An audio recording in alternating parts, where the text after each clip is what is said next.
I want to start with you, Mr. Zeidon Alkinani, on your take on what or why did suddenly Muqtada al-Sadr announce that he was withdrawing support for the protesters? Yeah, well, before we try to make sense or try to understand Muqtada al-Sadr's actions today in Iraq, post-October 2019 Iraq, which is the uprisings that began 3 or 4 months ago, we have to understand the relationship of Sadr with Iran and his role in the current protests.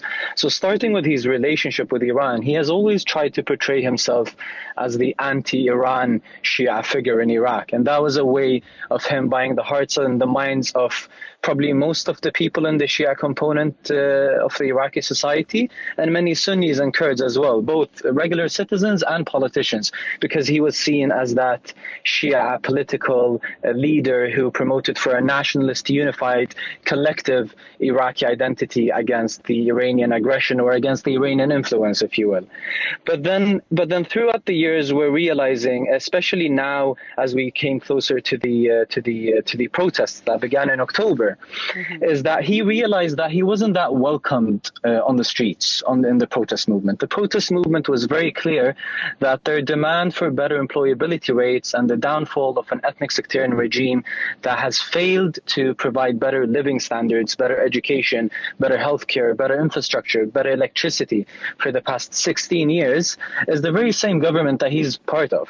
There has been so many governments since 2003 where he had sometimes 6 ministries under his political coalition or his political administration. So that is even why his involvement in or his participation in the October Revolution was minimal, and it came a few weeks later because he was very worried that the anti-Iran sentiment and the anti-Iraqi governmental sentiment on the streets in Iraq included him. They even created a hashtag for him on Twitter called La Tarkab al-Mawja, which means don't jump on the wave, in a way of calling him not to jump on the trendy policy or on the trendy wave in Iraq, and that is being anti-government, anti-Iran, and anti-everything that caused the destruction of Iraq. Anyways, he did join the protest movement after all. Not a lot of people welcomed it. We have to differentiate between Muqtada al-Sadr and his followers, the Sadrist movement, who are millions of ordinary citizens. A lot of them may agree with the protest movement on the streets in Iraq, and a lot of them wouldn't. But after all, they're still Iraqi citizens who find a lot of commonalities in their struggle against the ethnic sectarian regime in Iraq. A lot of the members of the Sadrist movement are people who inherited their membership or allegiance to the Sadrist movement from their families or from their neighbors or from the neighborhoods they come from. So they after all, they found a way to jump into the protest movement. But Sadr kind of realized that he didn't gain the credit that he wanted from the protest movement.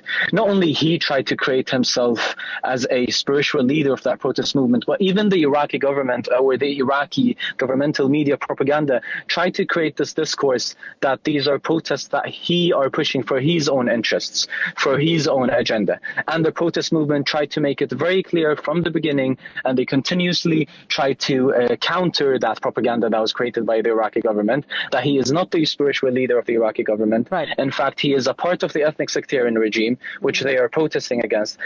And this is when Iran comes into the picture.